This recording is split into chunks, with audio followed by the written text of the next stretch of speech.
Hello à tous et bienvenue sur ma chaîne de podcast du Cappuccino et des livres. Le temps d'un cappuccino, nous allons parler de livres et d'écriture, mais pas que. Je suis Jess Angel, j'aime autant lire des histoires qu'en raconter et j'avais envie de partager avec vous tout mon univers. Et quoi de mieux qu'un podcast pour le faire ? Alors allons-y, c'est parti !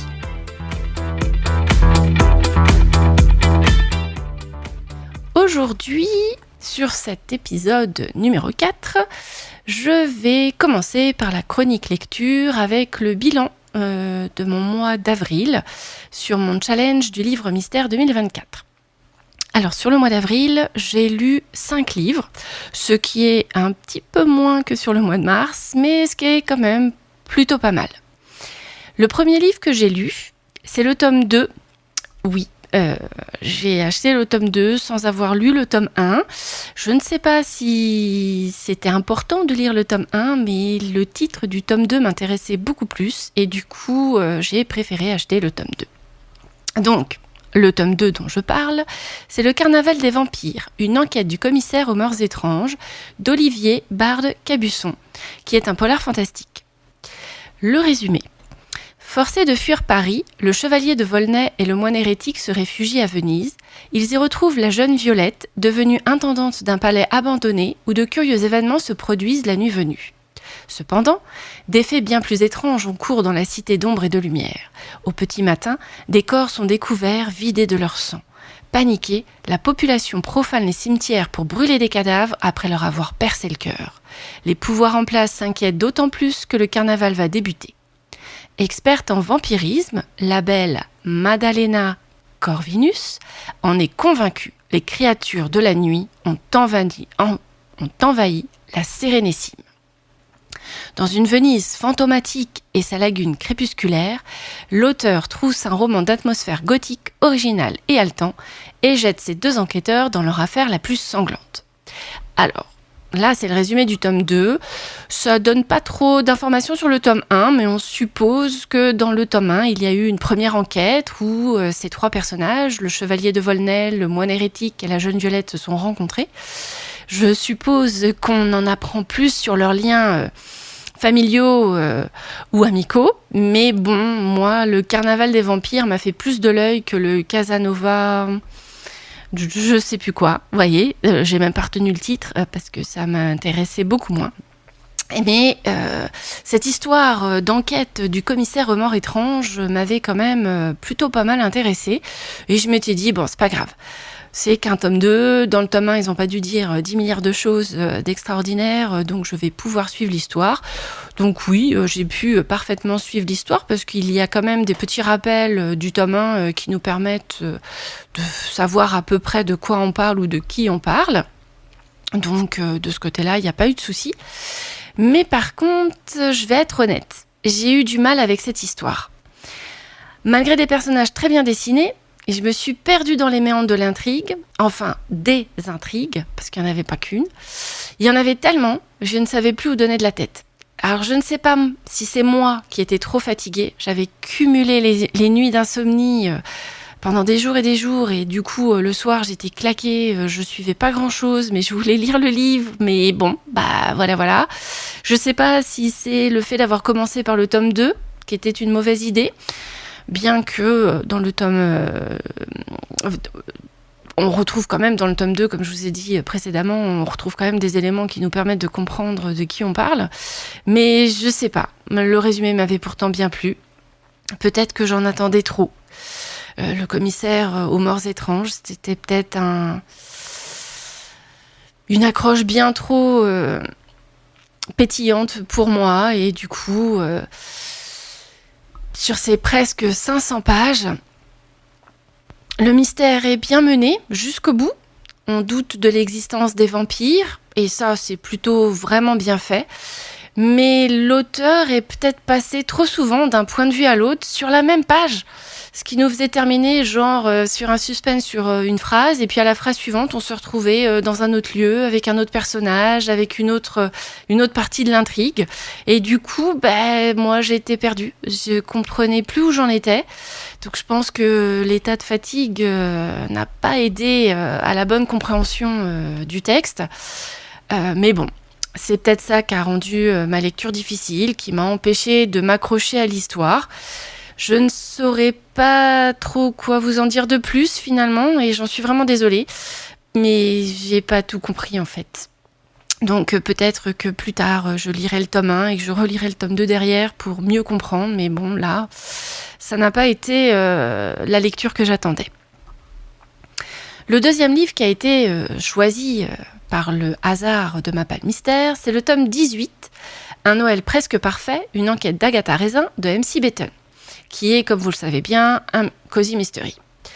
Le résumé, bientôt Noël. Enfin, dans l'histoire, on est en octobre au début du roman, mais bon, ok, on se rapproche de Noël, pas de problème. Il y a toujours de quoi faire pour préparer cette fête, alors pourquoi pas commencer à s'y prendre en octobre. Mais bon bref, je reviens sur le résumé. Donc bientôt Noël. Le sapin sent le roussi pour Agatha Raisin qui ne digère toujours pas d'avoir été larguée par James Lacey. Pour se forcer à l'oublier, elle se lance à corps perdu dans la préparation du réveillon pour ses amis jusqu'à en faire une obsession. Même le meurtre de Mrs. Tamworthy, retrouvée morte après un repas arrosé à la ciguë, ne la détourne pas de son but. Pourtant, la riche veuve avait prévenu Agatha. Elle était convaincue qu'un membre de sa famille voulait l'assassiner avant la fin de l'année. Se sentant quelque peu coupable, Agatha part sur les traces du meurtrier, bien décidée à le piéger avant le réveillon, pour avoir le temps de préparer sa dinde. Alors, mon avis. Sur ce nouveau tome, on suit Agatha, qui, dès le mois d'octobre, commence à rêver et à préparer son Noël parfait. En lisant l'histoire, j'ai eu du mal à comprendre le choix du titre, Un Noël presque parfait, car l'intrigue principale commence en octobre et Noël est encore un petit peu loin.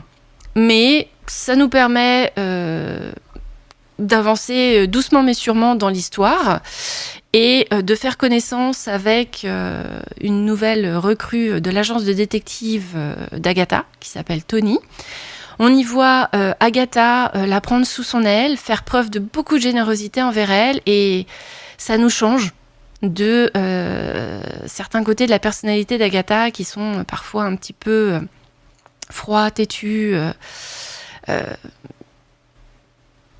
Agatha, quoi, sa personnalité. Et là, on en apprend un peu plus sur son histoire intime, sa personnalité, son passé. C'est encore un vrai moment de plaisir dans la lecture de cette nouvelle enquête d'Agatha, et on a vraiment envie qu'elle passe un Noël presque parfait. Le troisième livre que j'ai lu, c'est le tome 1, Elia, la passeuse d'âme, de Marie Vareille, qui est une dystopie. Le résumé... Alors, on va commencer par la petite phrase d'accroche qui va bien. Les prophéties ne s'accomplissent que si quelqu'un a le courage de les réaliser. C'est déjà pas mal. Ça donne pas mal envie, ça envoie du lourd. Voici le résumé. Elia est une passeuse d'âme, un être sans émotion. Elle doit exécuter ceux qui sont devenus des poids pour la société, vieux, malades, opposants. Mais un jour, elle ne parvient plus à obéir aux ordres et s'enfuit dans la région la plus déshéritée du pays, là où les passeurs d'âmes sont considérés comme les pires ennemis. Au plus profond d'immenses mines à ciel ouvert, Elia découvrira, telle une pépite, une destinée qui la dépasse. Pour mon avis, ce roman se situe pour moi entre Divergente, Hunger Games et Germinal. Oui, Germinal. Enfin, c'est mon avis perso, hein. On y lit l'histoire d'une jeune femme qui vit dans un monde divisé en castes, où tout est contrôlé et décidé en fonction de leur origine. Elia est différente de ce qu'on a décidé pour elle, et tout au long de l'histoire, on la suit remonter le fil de ses propres origines et de sa véritable histoire. Forcément, c'est bouleversant pour elle de voir des choses bien différentes de ce qu'on lui a raconté toute sa vie dans la caste de laquelle elle est issue. Elle en apprend autant sur elle-même que sur les autres, et on est derrière elle dans le combat qu'elle mène contre cette société vraiment particulière, qui donne vraiment pas envie d'aller vivre là-bas, mais bon, c'est une dystopie, donc il faut bien imaginer des mondes un peu particuliers. Elia y fait la rencontre de plusieurs personnes qui vont changer sa vie et sa vision du monde, et ça, c'était une belle découverte littéraire. J'ai bien aimé ce mélange entre Divergente, qui est une série que j'avais vraiment adorée, Hunger Games, j'ai eu beaucoup plus de mal. Bon, j'ai pas lu les livres, j'ai regardé les films. Peut-être que j'aurais dû lire les livres, mais je sais pas. Ça me disait pas trop de regarder des gens s'entretuer jusqu'au dernier. C'était pas trop mon truc. Et j'ai trouvé qu'il y avait effectivement une petite pincée de Germinal parce que une grande partie de l'histoire se passe dans des mines. Et on y voit bien entendu la pauvreté, la misère et le danger que peut avoir ce métier-là. Et la fin, surtout la fin, d'où le mot Hunger Games. Oui, effectivement, ils ont beaucoup très faim. C'est un peu perturbant, mais on suit quand même Elia et on se rend compte qu'elle n'est pas du tout dénuée d'émotions et c'est vraiment agréable de pouvoir lire son histoire. Ensuite, ma 4e lecture, ça a été le tome 3 du Trône des magiciens, appelé Lueur d'espoir, de Jupiter Phaeton, qui est de l'urban fantasy. C'est le temps du dénouement de cette trilogie. Donc je vous avais déjà parlé du tome 2 dans un précédent épisode. J'avais lu le tome 1 en septembre 2023.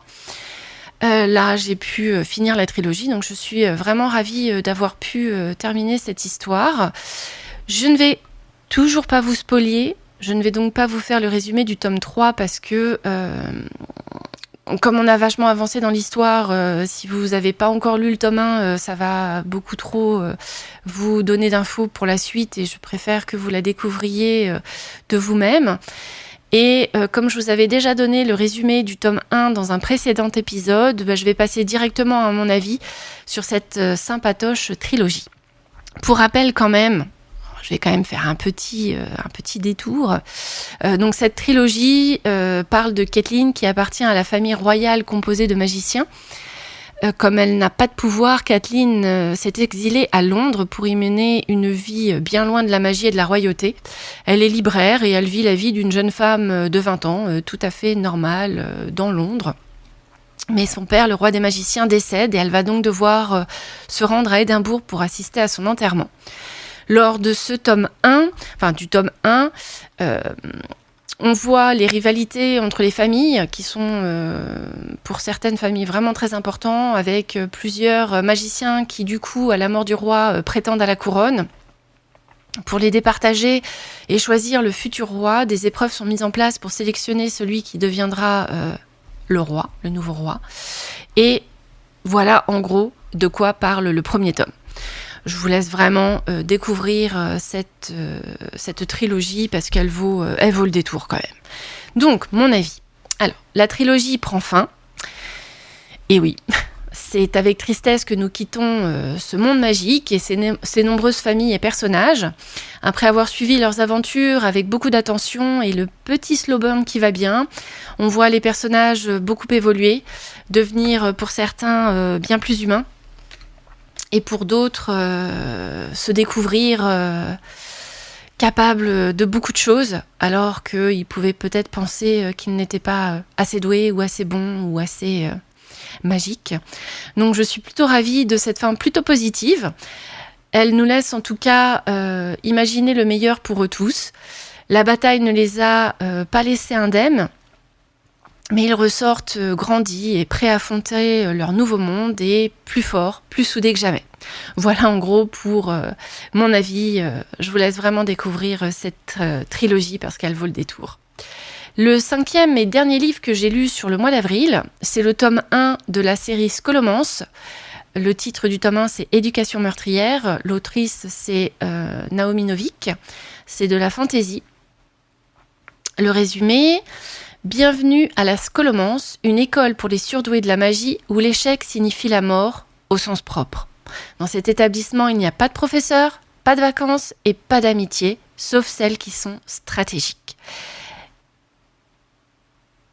Galadriel Higgins, de son petit nom Elle, est particulièrement bien préparée pour sa première année. Elle n'a peut-être pas d'alliés, mais elle possède un pouvoir assez puissant pour raser des montagnes. Elle semble donc de taille à affronter cette scolarité hors norme. Le problème, sa magie pourrait aussi tuer tous les autres élèves. Mon avis.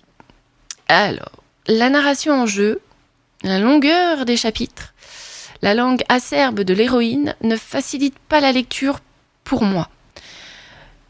tant que je lisais les mots les uns derrière les autres, je ne comprenais pas où nous allions, quel était le but de cette histoire ou de quoi on allait parler exactement. J'étais un peu perdue au début, je suivais, je lisais. Les chapitres étaient vraiment très très longs. Il y a, je crois, une douzaine de chapitres sur tout un tome. Donc je vous laisse imaginer la longueur des chapitres. Puis à un moment, je me suis rendu compte que ce livre, c'était peut-être au final un guide de survie dans une monstrueuse école de sorcellerie. Et à partir du moment où j'ai interprété le texte comme un guide pour survivre à une mort certaine, j'ai pu suivre l'intrigue plus simplement. J'ai un petit peu mieux compris les commentaires, les remarques, le caractère de Galadriel. Mais je ne lirai pas la suite.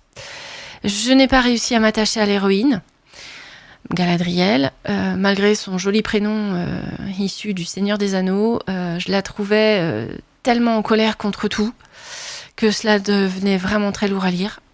Elle a beau avoir vécu des choses difficiles dans son passé, être au début une personne plutôt solitaire, dans une école peuplée de monstres prêts à la dévorer au moindre recrin ou au relâchement de son attention, j'ai pas réussi à l'aimer.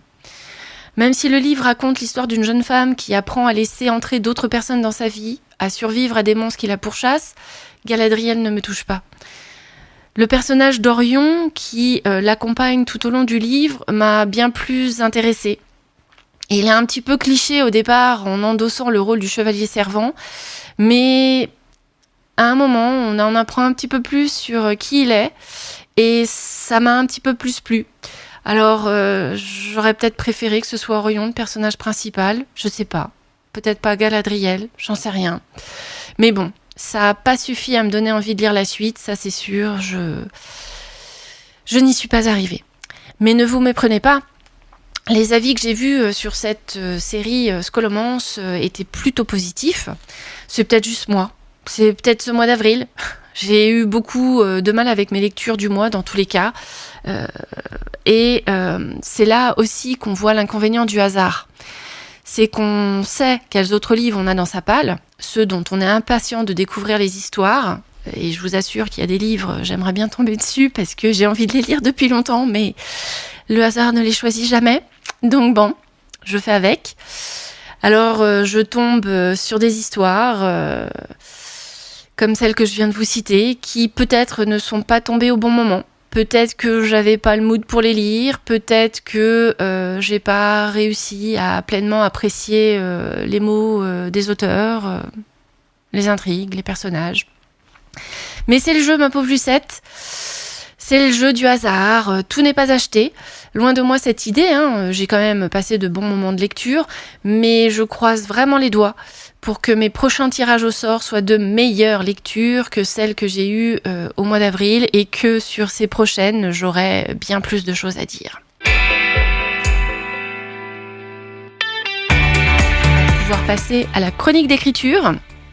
Alors je vais vous parler dans un premier temps de la conférence des auteurs indépendants créée par Jupiter Phaeton, à laquelle j'ai assisté en différé et qui m'a appris vraiment beaucoup de choses sur l'édition indépendante.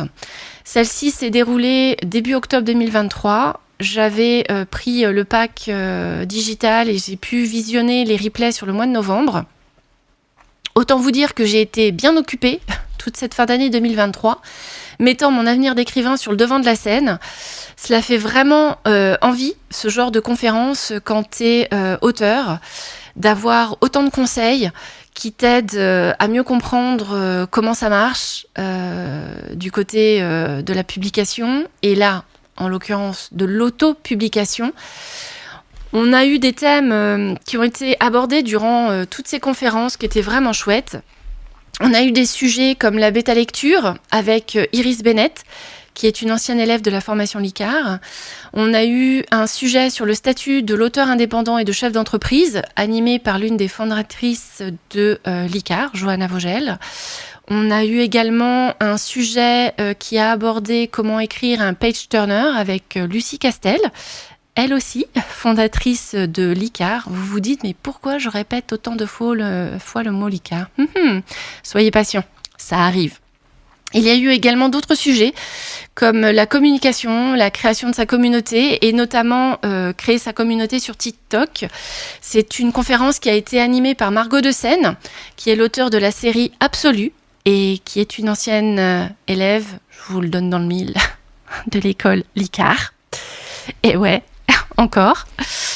Et Jupiter Phaeton, l'auteur du Trône des magiciens dont je vous ai parlé sur mon bilan de lecture d'avril, elle a abordé le sujet du marché allemand et celui de l'audiobook et de l'aide précieuse que peut être l'intelligence artificielle si elle est bien utilisée.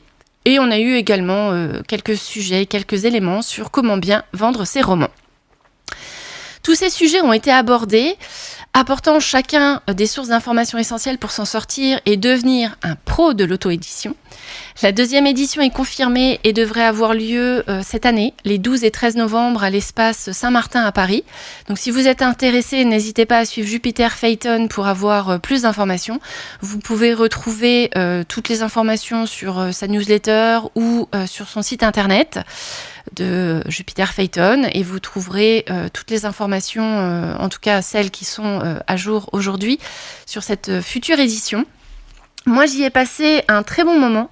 J'ai appris beaucoup de choses et je suis bien tentée de me reprendre un pack digital pour pouvoir assister à cette deuxième édition. Le pack digital est quand même à un tarif assez abordable parce que il est à 49 € si je me souviens bien. Et on a la possibilité en fait de voir toutes les vidéos en replay. Donc du coup, pour prendre des notes ou pour écouter ou réécouter les informations, on peut faire pause. Donc je trouve ça franchement chouette. Et moi, j'avoue que j'y ai passé pas mal de moments très intéressants.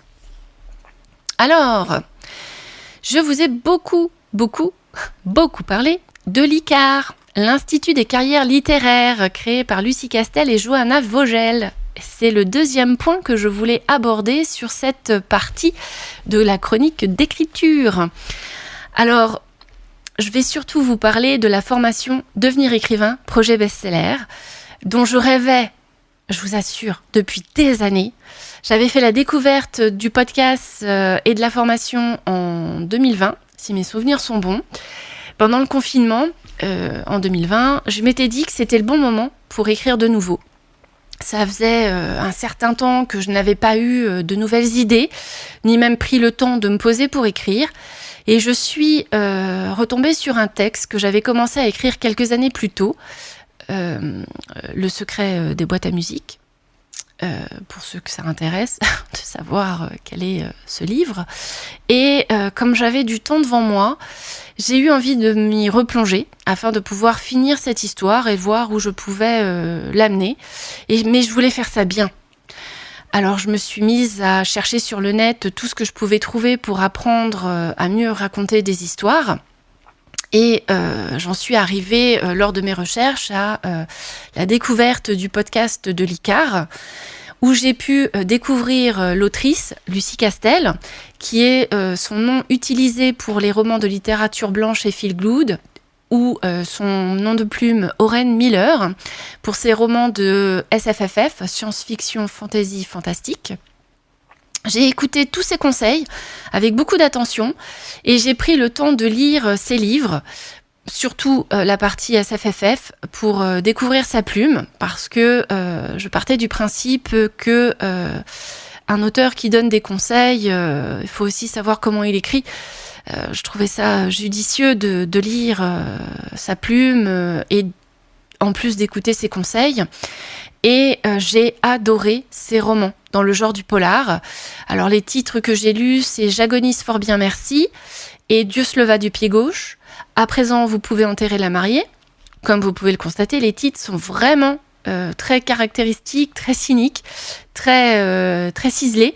Et j'avais déjà trouvé très intéressant d'utiliser ce type de titre et ça donne encore plus envie de découvrir l'histoire. Et tout au long de ces 3 romans, j'ai découvert une plume incisive, précise, Et j'ai vraiment beaucoup apprécié. Et je me suis dit qu'effectivement, c'était la bonne personne à écouter et que j'avais raison de la suivre. Et j'ai également lu, dans le genre de la science-fiction, son roman Le Roi sombre, qui reprend le concept du conte de Monte Cristo, mais dans l'espace. Donc si vous êtes intéressé, n'hésitez pas à vous y référer, parce que franchement, je me suis régalée à lire l'histoire et j'ai passé un vraiment bon moment.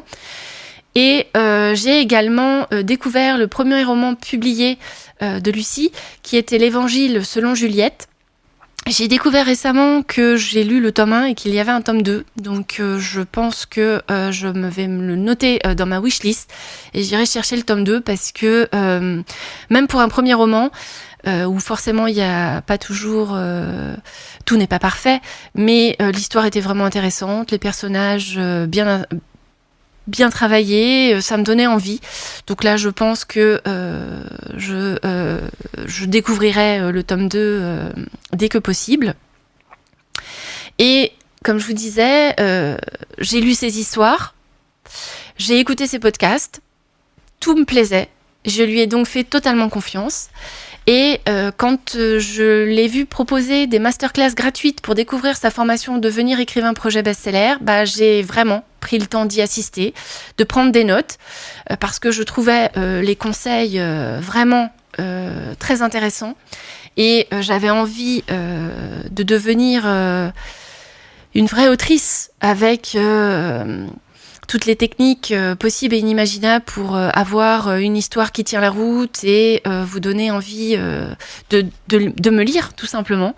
Et donc, plus je l'écoutais, plus je me disais que j'adorerais suivre la formation qu'elle proposait, que ça devait être génial à vivre comme expérience.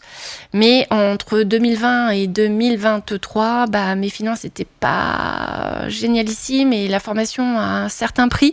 Maintenant, elle vaut le prix où elle est tarifée. Ça, il n'y a aucun doute là-dessus. Et j'ai patienté longtemps avant de pouvoir avoir l'occasion de pouvoir effectuer cette formation, et j'ai pu la faire pour la promo d'octobre à décembre 2023 grâce à ma boîte, merci ma société. J'ai pu me lancer dans cette formidable et très dense formation.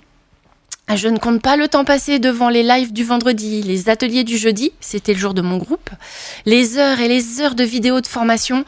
Je crois qu'il y en a plus de 150 que j'ai pu visionner, donc c'est pour vous dire à quel point c'est dense et à quel point on a des informations qui vont de A jusqu'à Z sur le métier d'auteur, d'écrivain, d'éditeur.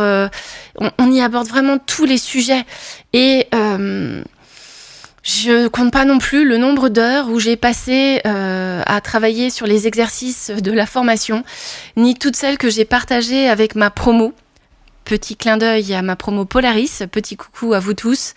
J'ai rencontré des personnes passionnantes. J'ai découvert plein de techniques, d'astuces narratives, de conseils pour faire face notamment aux peurs récurrentes de tous les auteurs.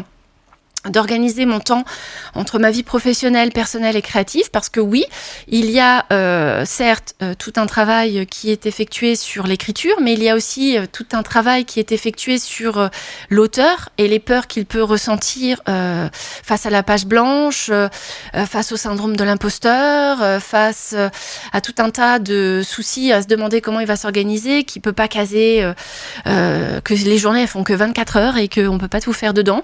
Et Johanna et Lucie nous permettent vraiment de nous poser sur le métier, de découvrir que si, on peut y arriver, qu'il faut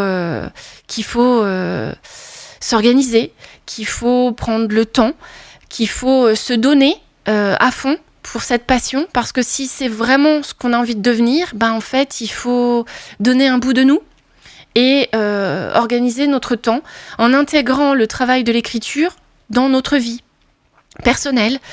Du coup, j'ai appris à trouver du temps pour écrire et pour pouvoir, dès lors, aboutir à la fin de mon premier jet de roman. Et oui, j'ai réussi à écrire mon premier jet. Récemment, nous avons eu aussi beaucoup d'infos et d'échanges sur le fonctionnement du monde de l'édition. Chaque intervenant a été une vraie source d'apprentissage et de conseils plus que géniaux pour découvrir ce merveilleux métier de l'écrivain, mais également de l'éditeur. On a une équipe au complet qui nous donne des cours et qui nous soutient dans notre projet. La formation est dense, faut pouvoir tenir le rythme, mais notre projet est suivi consciencieusement par des correcteurs et grâce à des exercices qui nous ont fait suer sang et eau, je peux vous l'assurer. Mais notre projet, grâce à tout ça, il peut prendre forme, il peut s'écrire sur des bases solides.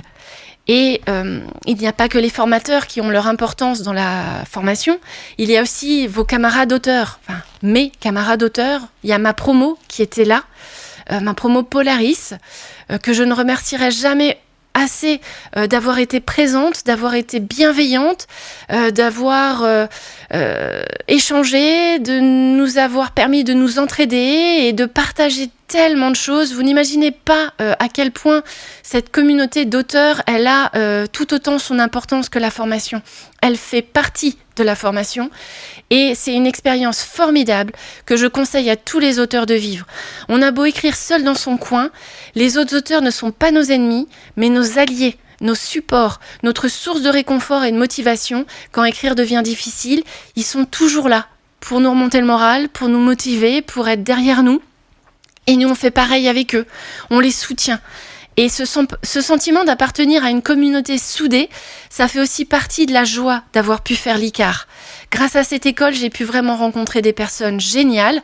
On a tous créé un lien profond et je suis ravie de pouvoir les retrouver pour les soirées discussions ou les coworking qui sont organisés, même après la fin de la formation. Ma formation s'est arrêtée en décembre, on est en avril, on est toujours à discuter ensemble sur un Discord qui a été ouvert pour que nous puissions être ensemble. Et mes camarades, moi je peux pas trop la semaine parce que je travaille, mais mes camarades organisent quasiment tous les jours des séances de coworking pour s'entraider et se soutenir pour l'écriture de leur projet littéraire. Et du coup... Voilà, je ne peux pas vous dire mieux que foncez. Si vraiment vous voulez faire de l'écriture une priorité dans votre vie, alors faites l'ICAR. Mettez des sous de côté, prenez le temps de regarder les masterclass gratuites que Lucie propose régulièrement avant chaque session de nouvelles promos. Voyez si sa façon de former les gens ou en tout cas de nous conseiller vous convient. Et franchement, allez-y. Du coup, grâce à cette formation, ce projet que je portais en moi depuis septembre 2022, septembre 2022, j'ai pu l'écrire doucement, mais sûrement. Et le 14 avril 2024, contre toute attente, j'ai fini mon premier jet. Prise entre la joie et la tristesse, j'ai savouré tout le chemin parcouru depuis le jour où l'idée a germé dans ma tête, que j'ai écrit les premiers mots, et depuis le 22 avril 2023, où j'ai vraiment commencé l'écriture de ce texte, pour moins d'un an après écrire le mot fin sur la dernière page. Waouh! J'ai ressenti de la tristesse, bien sûr, parce que pendant des mois et des mois, j'ai suivi la vie de mes personnages. Je me suis attachée à eux. Et là, c'était comme quitter des amis de longue date avec qui on avait tant partagé et que j'avais vraiment du mal à laisser partir. Et avec la formation, j'ai travaillé mon texte du mieux que j'ai pu. Et j'espère, sincèrement, qu'il n'y aura pas tout à refaire à la relecture.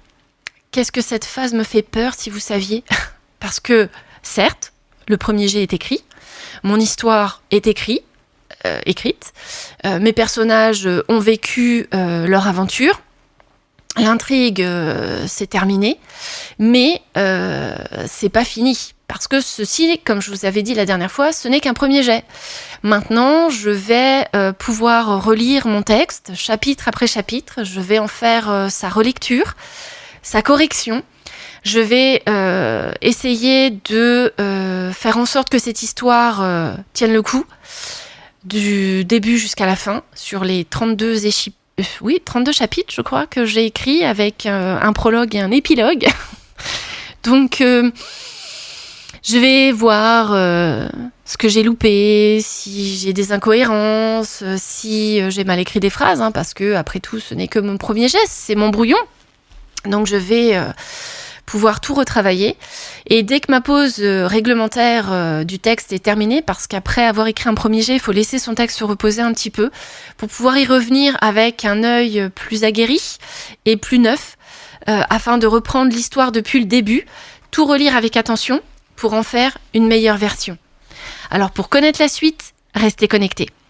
Et si l'ICAR est la formation que vous voulez suivre pour devenir un écrivain professionnel, n'hésitez pas à aller écouter leur podcast. Vous pouvez également retrouver chaque épisode sur leur chaîne YouTube. Aujourd'hui, je crois qu'ils en sont presque à 190 épisodes, ce qui est vraiment beaucoup, ça donne vraiment beaucoup de conseils, ça vous laisse vraiment voir toute la panoplie que peut nous réserver le podcast. Vous pouvez également vous rendre sur leur page Instagram @licares, L-I-C-A-R-E-S. Lucie enregistre souvent des réels, très intéressants et parfois vraiment très drôles. Et avant chaque nouvelle session de formation, Lucie et Johanna, comme je vous le disais, proposent des masterclass gratuites, mais vraiment intéressantes.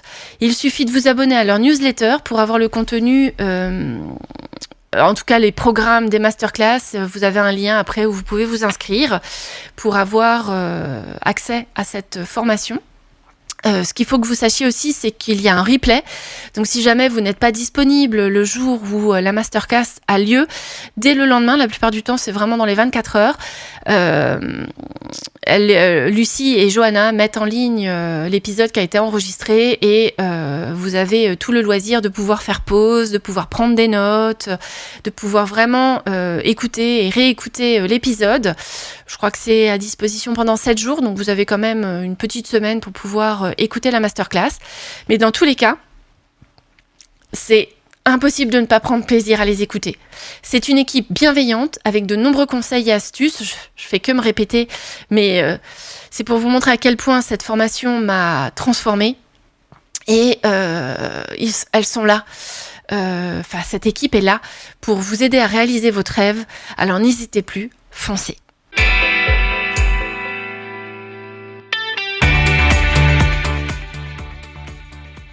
Voilà, maintenant, on va pouvoir passer à la chronique, mais pas que.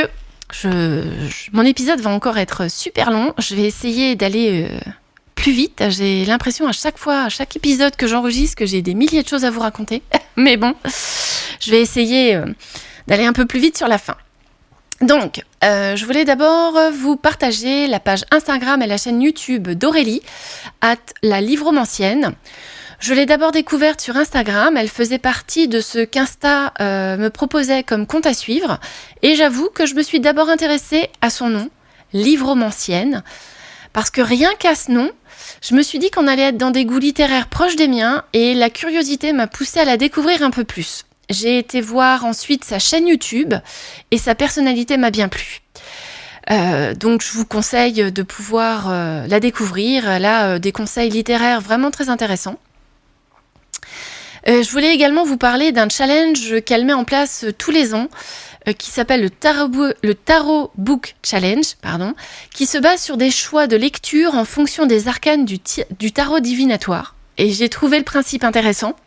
Bon, cette année, je vais pas y participer parce que, comme vous le savez, j'ai mon challenge de la Palmistère, donc c'est un petit peu compliqué de choisir des livres qui sont recouverts d'un bout de papier et dont je ne vois pas le titre à travers. Donc du coup, je pense que je ferai ça peut-être l'année prochaine. Je le note en tout cas.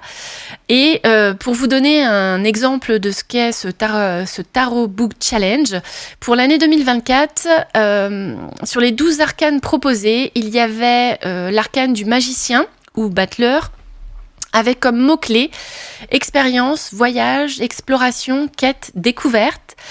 La justice, avec comme mots-clés quête de vérité et de justice, vengeance, enquête ou la mort, avec comme mots-clés deuil, mort, finir une saga. Donc en fait, en fonction de ces arcanes et des mots-clés qui y sont associés, on vous donne toute latitude pour choisir un livre qui pourrait rentrer dans ces catégories-là, pour la faire appartenir à la pal de votre Tarot Book Challenge. Alors je trouve ça plutôt intéressant. Je vous laisse découvrir sa chaîne et les épisodes qu'elle a tournés sur ces différents Tarot Book Challenge pour que vous puissiez vous faire une idée de votre côté de ce que c'est et peut-être vous y engager l'année prochaine. J'ai bien aimé aussi découvrir grâce à elle la possibilité de créer un reading journal. Je savais pas que ça existait. J'avais jamais fait attention à ça. Et en fait, un reading journal, c'est un carnet que vous allez décorer en mode scrapbooking et vous allez y noter toutes vos lectures. Et du coup, moi, je me suis dit, waouh, c'est pas mal ça pour avoir une sorte de listing pour pas oublier quel livre j'ai lu ou quelle note je lui ai attribuée ou à quel moment de l'année je l'ai lu, etc., etc. Je me suis dit, tiens, c'est pas mal. Et puis le côté scrapbooking, création, créativité, de belles images ou de se faire de beaux dessins sur notre petit cahier. Franchement, j'ai trouvé ça sympa. Alors moi, je me suis fait une catégorie pour ma reading list, donc toutes les lectures qui sont en cours pour le mois. J'y indique aussi le contenu de ma cube du mois, puisque comme je reçois une cube par mois, du coup, je mets sur cette page-là le livre que j'ai reçu, ce qui pourra me permettre, quand je tomberai dessus sur ma palle, de savoir à quel mois il correspond. Je note aussi le nombre d'écoutes de mes épisodes de podcast. Et ouais, ça permet surtout de suivre les épisodes qui vous plaisent ou qui vous plaisent pas. Parce qu'il y en a certains qui ont forcément moins de succès que d'autres. Hein. C'est ce que j'appellerais une sorte de podcast tracker. Donc du coup, je me suis mis ça pour pouvoir suivre le nombre d'écoutes. D'ailleurs, j'ai passé le cap des 200 écoutes et je tiens à vous remercier profondément pour le soutien que vous apportez à ma chaîne de podcast parce que sans vous, ma chaîne, elle aurait aucune existence. Donc du coup, voilà, merci. Hein. Franchement, je suis ravie d'avoir eu cette idée cette année et je vous remercie profondément. Je note aussi également mon coup de cœur du mois. Comme ça me permet d'avoir une sorte de book tracker de livres que je lis en tout, par trimestre, par mois, et du coup, le livre que j'ai préféré sur toutes mes lectures du mois. Ça me permettra en décembre de pouvoir faire une sorte de remise des Oscars livresques pour mon année 2024. Je rassemblerai tous mes coups de cœur de l'année et je déciderai celui qui a été le coup de cœur de l'année 2024 et puis ça me permet de pouvoir l'indiquer sur mon petit cahier. Donc voilà, ce sera forcément des avis très personnels, mais je trouve cette idée du reading journal très intéressante et de cette remise d'Oscar livresque encore plus épatante. Sinon, ce mois-ci, en avril, j'ai aussi été au Festival du Livre de Paris qui avait lieu entre le 11 avril et le 14 avril cette année. Nous y sommes allés avec mes fils le 12 avril, le vendredi. C'était la première fois que j'y retournais depuis le changement du concept. Le site au pied de la Tour Eiffel était magnifique, mais j'ai trouvé que c'était plus petit que ceux où je m'étais rendue. Il y a vraiment très très très longtemps. Je crois que le dernier salon auquel je suis allée, c'était en 2018, donc ça date. Mais je me souvenais d'un salon immense, vraiment immense, rempli au moindre coin de stands, de librairies, de maisons d'édition. Et là, j'ai trouvé ça beaucoup plus petit. Je me souvenais qu'il y avait des stands régionaux avec des librairies, des petites maisons d'édition régionales. Et il y avait notamment le rayon Bretagne où je me régalais de me rendre tous les ans, qui pouvait présenter des polars à la bretonne et qui parlait forcément de toutes les légendes de fées, d'elfes, etc. Et j'avoue que là, j'ai été un peu déçue parce que je crois qu'il y avait qu'un seul stand régional. Alors du coup, je me suis dit, mince, mais où sont tous les autres ? Alors ça n'enlève rien au charme de ce type de salon, bien sûr, hein, mais on en a vite fait le tour, alors que les autres, j'avais l'impression d'y passer toute ma journée et que j'avais pas encore fini. Là, avec mes fils, en une demi-journée, on avait fait le tour. Donc bon, faut peut-être que je m'habitue à ce nouveau salon, mais bon, on a quand même passé un bon moment, hein. Ça nous a pas empêché de faire des folies, hein. Je vous assure que on est revenu avec 6 livres et plein de marque-pages. Sur ces 6 livres, il y a 3 livres pour mon fils aîné et 3 livres pour moi. Mon fils a choisi un tome de Percy Jackson et les Olympiens de Rick Riordan. Il a acheté également Bépocalypse d'Ariel Holtz et le magnifique relié Les Whisper Weeks de Jordan Lees. Pour ce dernier, il y avait un stand rien que pour lui, avec un magicien pour nous servir.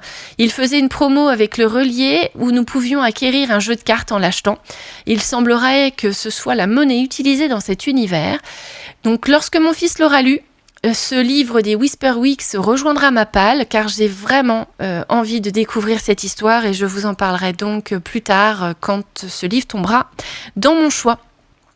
De mon côté, moi je me suis acheté La fille de la déesse de la lune de Su Lin Tan, Les Mémoires de la forêt tome 2 de Michael Brun-Arnaud dont j'avais dévoré le tome 1, souvenez-vous, il y a un épisode coup de cœur numéro 3 qui lui est entièrement dédié. Et je me suis procuré également Fleur de cendre de Sarah Delisle, avec qui j'ai fait la première interview de ce podcast, que vous pouvez également retrouver dans l'historique de mon podcast. Je vous laisse découvrir Sarah et son roman Fleur de cendre grâce à cet échange. J'y ai également croisé Claire du podcast Charlie à la pétillante dont je vous avais parlé dans un épisode précédent. Elle était accompagnée de sa camarade Marie Raymond avec qui elle anime la chaîne YouTube Rendez-vous à l'heure des livres. J'étais ravie de les voir en vrai et je me suis permise de les saluer.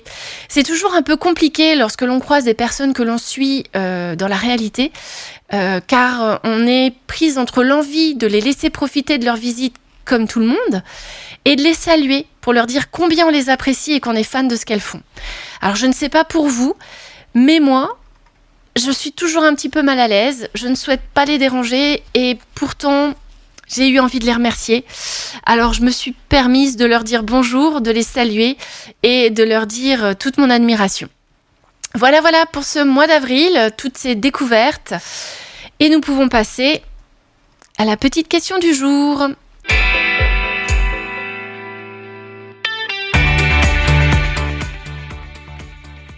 Alors, la petite question du jour va porter cette fois sur quelle est l'utilité, ou y a-t-il une utilité à prendre son véritable nom ou à choisir un nom de plume lorsqu'on devient auteur.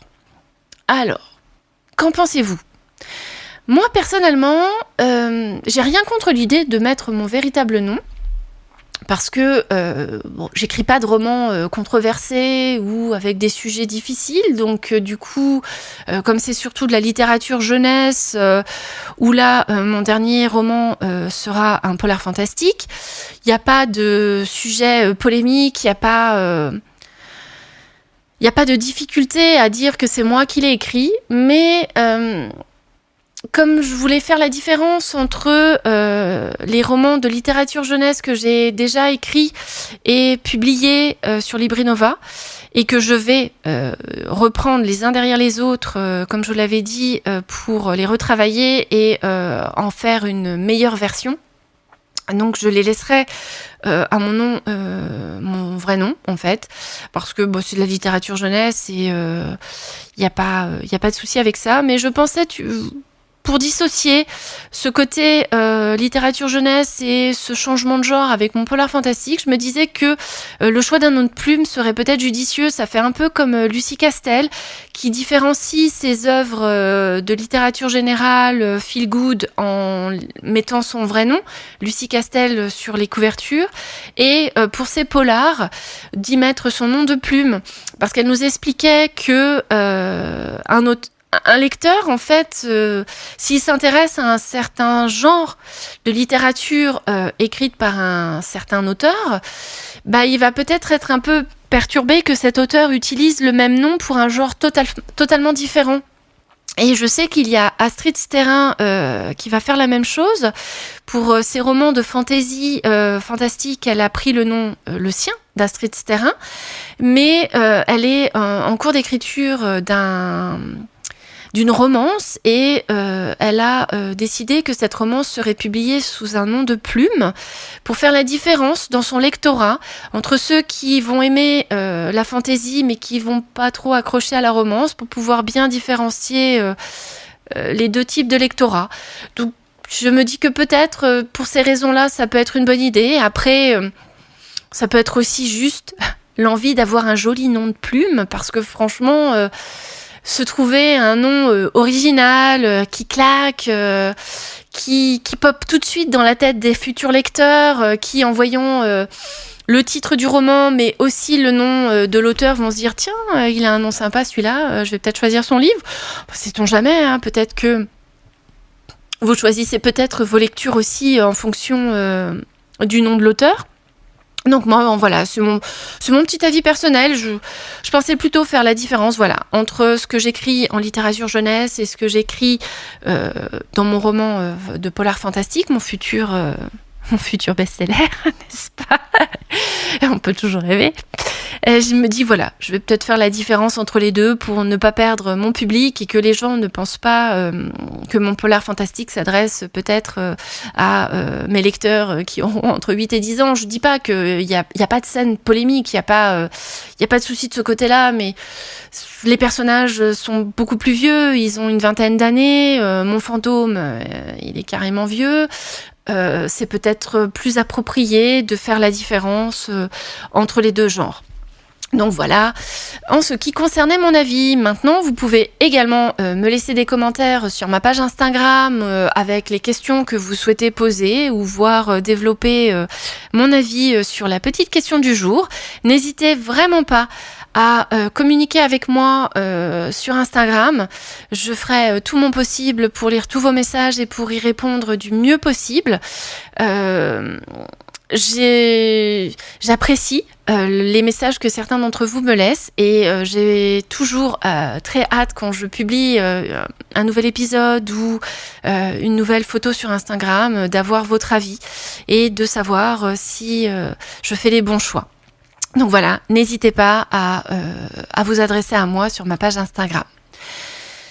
Et voilà, donc nous avons fait ma chronique de lecture du mois d'avril, ma chronique d'écriture où j'ai beaucoup parlé de l'ICAR, mais c'est vraiment une formation géniale, j'insiste.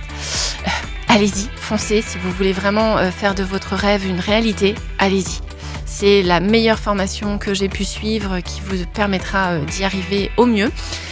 On a parlé aussi de mes petites découvertes du mois d'avril entre la page Instagram de la Livromancienne ainsi que le festival du livre de Paris de l'année 2024 et la petite question du jour qui portait sur est-il utile ou pas de prendre son vrai nom ou de choisir un nom de plume.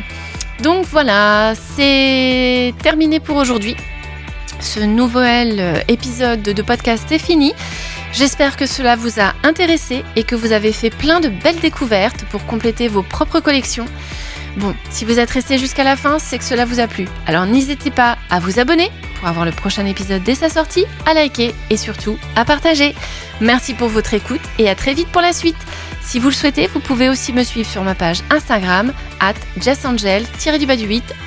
Voilà, merci et à très vite. Au revoir.